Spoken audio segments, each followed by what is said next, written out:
आप सबको मेरा नमस्कार।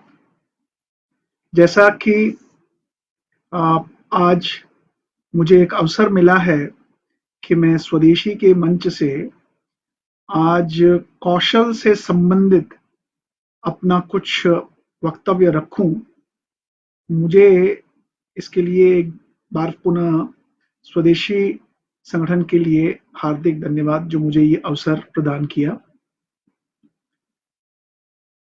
आज विषय भी गंभीर इसलिए बन गया है क्योंकि इस समय पूरी दुनिया कोरोना की महामारी से गुजर रही है और इस कोरोना की महामारी से गुजरते हुए इस विषय को और जटिलता मिल रही है और ये और ही ज्यादा कॉम्प्लिकेटेड होता जा रहा है। मैं आज अपने इस छोटे से वक्तव्य में 4 बिंदुओं पे फोकस करूंगा। पहला कि आज हमारी स्किल की परिस्थिति, कौशल से संबंधित हमारे देश की परिस्थिति क्या है। हम इस कोरोना के बाद इस कौशल से संबंधित जो समस्याएं हमारे सामने पैदा होंगी वो क्या है और उनसे निपटने का तरीका क्या है, तथा इस संदर्भ में भारत के सामने किस प्रकार की अपॉर्चुनिटीज, किस प्रकार की संभावनाएं और आ गई हैं और जिस विश्वविद्यालय, श्री विश्वकर्मा कौशल विश्वविद्यालय तथा हरियाणा स्किल डेवलपमेंट मिशन का मैं नेतृत्व कर रहा हूं, ये दोनों संस्थान इस कौशल से संबंधित चैलेंज को कैसे हैंडल कर रहे हैं। सबसे पहले हमें समझना बहुत जरूरी है कि जो कौशल से संबंधित परिस्थिति आज भारत में है वो बहुत ज्यादा ब्राइट नहीं है। मैं इसे एक ग्रिम स्टेटस इसलिए कहता हूं क्योंकि हमारे देश ने टारगेट रखा था कि हम 400 मिलियन लोगों को स्किल में ट्रेनिंग प्रदान करवाएंगे 222 तक, लेकिन आज हमारे देश की जो परिस्थिति है, हम लोग शायद 3 या 3.5% या 4% से ऊपर अपने लोगों को स्किल्स ट्रेनिंग प्रोवाइड नहीं करवा पाए हैं। ये एक बहुत बड़ा चैलेंज है हमारे सामने कि हमें इतने बड़े लक्ष्य को पूरा करना है। इसके साथ ही सबसे बड़ी जो चुनौती हमारे सामने इस कोविड त्रासदी ने लाई है वो ये है कि जो हमारे स्किल्ड वर्कर्स थे, जो आज एक स्टेट से निकलकर दूसरी स्टेट में अपना काम कर रहे थे और अपने काम के कारण से उन्होंने अपनी कुशलता प्रदान की थी, इस बहुत बड़े वर्ग और समूह में अब एक माइग्रेशन का एक बहुत बड़ा विषय हमारे सामने आ गया है और ये जो इंटर और intra state migration of skilled labours वाला चैलेंज है, ये भी अब हमारे सामने एक बहुत बड़ी चुनौती के रूप में खड़ा हो गया है।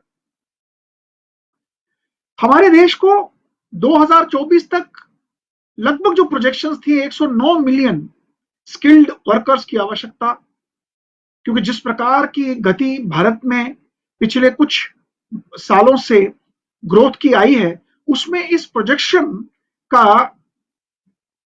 आइडिया हमें मिला था और ये हमारे सामने एक बहुत बड़ी चुनौती थी।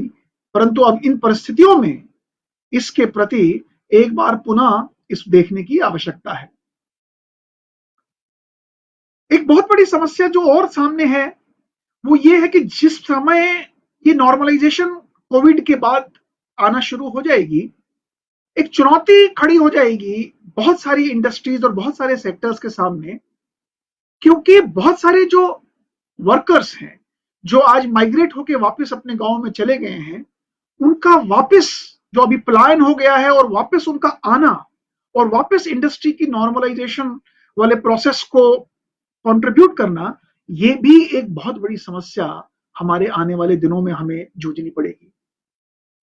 जो हमारा रूरल बेल्ट है, उस रूरल बेल्ट में हम जानते हैं 70% से ज्यादा लेबर फोर्स आज हमारी रूरल बेल्ट में है और सबसे बड़ी चुनौती इस रूरल बेल्ट में ये है कि ये लो प्रोडक्टिव एक्टिविटीज में या लो प्रोडक्टिव एग्रीकल्चर में इन्वॉल्व है और जिसके कारण से हमारे रूरल बेल्ट में जिसको हम इकोनॉमिक्स में डिस्गाइज अनएम्प्लॉयमेंट भी कहते हैं, वो अंडर एम्प्लॉयमेंट की एक साधारणता भाषा में मैं कहूं, एक अंडर एम्प्लॉयमेंट या डिस्गाइज अनएम्प्लॉयमेंट की चैलेंज भी हमारे रूरल बेल्ट के अंदर है।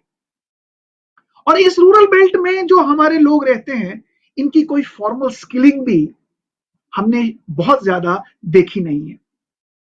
इसके साथ साथ जो चुनौती है, वो एक बहुत बड़ी चुनौती ये भी है कि अंतर्राष्ट्रीय स्तर पर जिस प्रकार की डिमांड आज स्किल्ड लेबर की है, क्योंकि डेमोग्राफिक चैलेंजेस के कारण से बहुत सारे देशों में आज उनके पास युवा नहीं है जो उनकी उस डिमांड को पूरा करें। तो जो मैपिंग ऑफ स्किल्स है हमारे देश में, जिस प्रकार का स्किल स्टैंडर्ड की ट्रेनिंग और जिस प्रकार के स्टैंडर्ड्स की आवश्यकता अंतरराष्ट्रीय स्तर पर है, वो मैपिंग में कहीं गैप हमारे यहाँ पे आज भी है। और जब तक वो gap between the international standards of job roles और डोमेस्टिक स्किल ट्रेनिंग के बीच में रहेगी, हमें ये चुनौती बार बार सामने आएगी।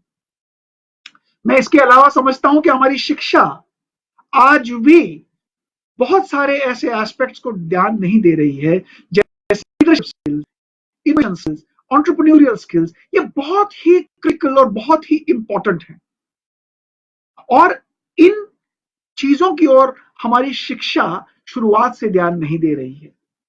अतः मुझे ऐसा लगता है कि कोरोना के आने के बाद ये जो कोरोना का जो इम्पैक्ट अब आएगा, इसका इम्पैक्ट बहुत सारी इंडस्ट्रीज पे सकारात्मक भी पड़ेगा और बहुत सारी इंडस्ट्रीज के ऊपर नकारात्मक भी पड़ेगा। हमने देखा कि कोरोना की महामारी के कारण से जो हमारी ट्रैवल इंडस्ट्री है, जो हमारा हॉस्पिटैलिटी इंडस्ट्री है, जो हमारी टूरिज्म इंडस्ट्री है, जो हमारा बीपीओ है, जो हमारा आईटी सेक्टर है, हमारा ऑटो सेक्टर है, इसके ऊपर एक बहुत बड़ा इम्पैक्ट, नेगेटिव इम्पैक्ट आने वाला है।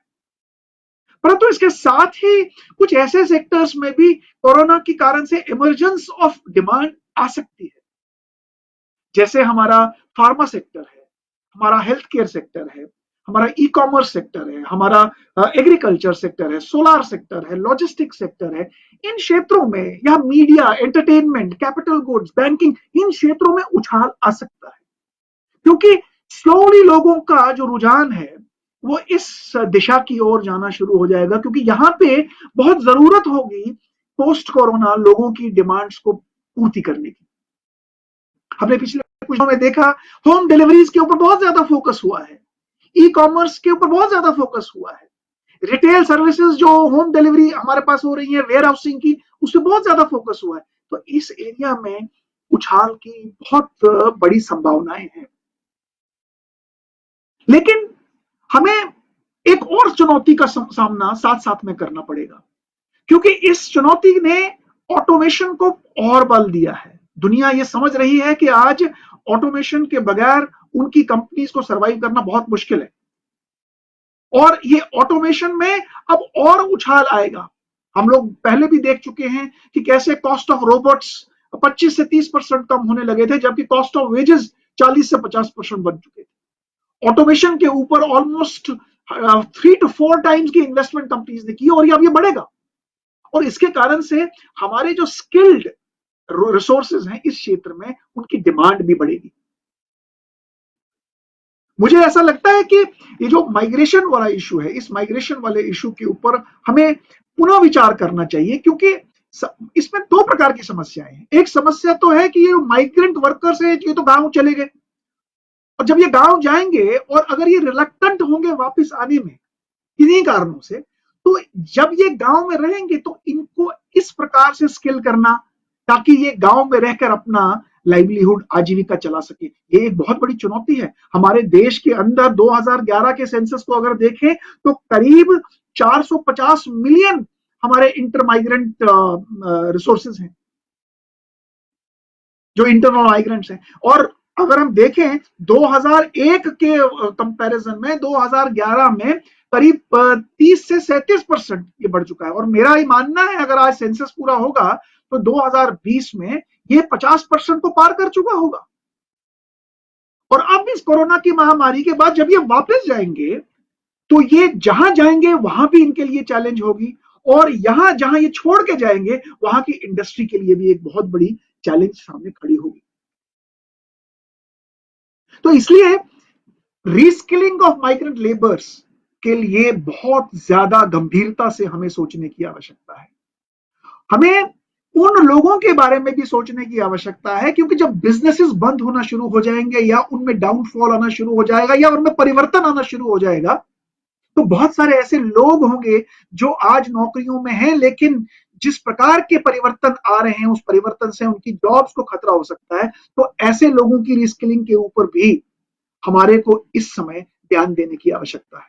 आईटी और ऑटोमेशन में पहले कह चुका हूं कि इसके ऊपर हमारे को ध्यान देने की आवश्यकता है। और एक और आवश्यकता है कि जो लोकल लोग हैं, जो अभी तक लोकल इंडस्ट्री को सपोर्ट नहीं कर रहे थे, परंतु अब माइग्रेंट्स के जाने के बाद लोकल रिसोर्सेज की स्किलिंग जो कि आज डिमांड में स्किल्स होंगे, उसको कराने की आवश्यकता भी बहुत जरूरी हमारे सामने है। हमारे सामने एक बहुत बड़ी एक अपॉर्चुनिटी के रूप में आज ये भी है एक परिस्थिति जिसमें चाइना की जो क्रेडिबिलिटी है, जो उनका नेगेटिव उनके प्रति जो अब एक नैरेटिव बनता जा रहा है दुनिया भर में, उसका एक इम्पैक्ट भारत के ऊपर सकारात्मक पड़ सकता है। मैं चाइना के बारे में तो ज्यादा नहीं कहूंगा, परंतु इस समय चाइना को बहुत सारे लोग नेगेटिव रूप से देख रहे हैं, दुनिया भर में लोग नेगेटिव रूप से देख रहे हैं, और ये एक सिल्वर लाइनिंग है भारत के लिए। और सिल्वर लाइनिंग मैं इसलिए कह रहा हूं क्योंकि दुनिया की बहुत सारी मैन्युफैक्चरिंग आज चाइना के अंदर है। अगर हम सप्लाई चेन मैन्युफैक्चरिंग की देखें तो मेजॉरिटी ऑफ ये जो आज इंडस्ट्रीज की सप्लाई चेन चाइना के अंदर है, इस सप्लाई चेन के ऊपर एक बहुत बड़ा प्रभाव पड़ने वाला है और ये शिफ्ट होने की कगार पे है। और ये भारत के लिए एक सुनहरा अवसर है कि भारत के अंदर मैन्युफैक्चरिंग हब होने की एक बहुत बड़ी संभावना बन सकती है। मैंने अभी कुछ दिन पहले भी पढ़ा कि एप्पल जैसी कंपनी चाइना से पुल आउट करना चाहती है। कोरिया की बहुत सारी कंपनीज, हालांकि कोरिया के साथ भारत के अच्छे संबंध हैं और अभी कुछ दिन पहले भारत और कोरिया के बीच में ट्रेड रिलेटेड डिस्कशंस भी हुई हैं, और कोरिया की बहुत सारी कंपनीज आज चाइना से पुल आउट करना चाहती है। अमेरिका की कंपनी है, मैंने अभी करने की एक रिपोर्ट पढ़ी है, कर्न्स की रिपोर्ट में लिखा है उन्होंने कि बहुत सारी American companies they are considering कि how they will get out of the China. और अभी हमने कुछ दिन पहले जापानीज प्रधानमंत्री का हमने वक्तव्य सुना जिसमें उन्होंने कहा कि वो $2 बिलियन से ज्यादा इन्वेस्ट करने का पूरा प्लान बना चुके हैं कि जिससे उनकी कंपनी जो चाइना के अंदर हैं उनको हेल्प की जाए कि वो चाइना से बाहर कैसे निकले। तो मित्रों, ये एक बहुत बड़ा सुनहरा अवसर है भारत के लिए, और इस सुनहरे अवसर में भारत का 5 ट्रिलियन इकोनॉमी बनने का सपना भी छुपा हुआ है। और इस कारण से भारत एक मैन्युफैक्चरिंग हब बन सकता है। भारत को अपने ईज ऑफ डूइंग बिजनेस को लगातार इंप्रूव करते रहना है। हमने देखा है पिछले 10 सालों में भारत जो पहले जिसकी रैंकिंग 142वें नंबर पे थी, वो पिछले 6-7 सालों में ही भारत की 72वें नंबर पे आई है, और ये वर्ल्ड बैंक की रैंकिंग्स हैं। और अगर भारत लगातार अपनी इन रैंकिंग्स को बढ़ाता रहा, मैं इसमें डिटेल में नहीं जाऊंगा, परंतु जिन कारणों से ये रैंकिंग्स बढ़ती हैं, अगर ये लगातार ये रैंकिंग में हमारी सकारात्मक भूमिका भारत की रही, भारत को तीसरे नंबर की इकोनॉमी बनने से कोई नहीं रोक सकता after United states and China. और मैं बिल्कुल कॉन्फिडेंस से कह सकता हूं कि अगर भारत ने लगातार अपने यहाँ पे कुछ ऐसे परिवर्तन लाए, जैसे एक्सपोर्ट जोन्स को क्रिएट करना, जैसे रिप्रियोरिटाइजेशन ऑफ स्किल्स करना, जो स्किल्स के विषय हमारे कोरोना से पहले में थे, रिप्रियोरिटाइज करने की आवश्यकता है। बदलाव के साथ नए एरियाज और नई परिस्थितियों के हिसाब से स्किलिंग की स्ट्रेटेजी बनाने की जरूरत है। हमें ऐसा इंफ्रास्ट्रक्चर तुरंत रूप प्रभाव से खड़ा करना चाहिए जो नई डिमांड को सपोर्ट करे। हमें एग्रीकल्चर के ऊपर ध्यान देना चाहिए, क्योंकि अब मेजॉरिटी ऑफ लोग वापस गांव जाएंगे और एग्रीकल्चर के ऊपर बहुत बड़ी डिपेंडेंस होगी। तो एग्रीकल्चर को कैसे हम प्रोडक्टिव एग्रीकल्चर बनाएं, कैसे वहां पे अर्निंग्स पर पर्सन को हम इंक्रीज कर सकते हैं, वहां पे हमें स्किल्ड लोगों को करने की आवश्यकता है।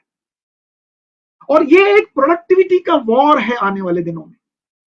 जिस देश में प्रोडक्टिविटी हाई होगी उस देश के अंदर ग्रोथ बहुत फास्ट होगी। और स्किलिंग बिल्कुल स्पष्ट रूप से हमें दिखा गया है कि जहां पे रिसर्च ने कहा है 1% की भी स्किलिंग अगर बढ़ जाती है तो प्रोडक्टिविटी 3% उछाल मारती है।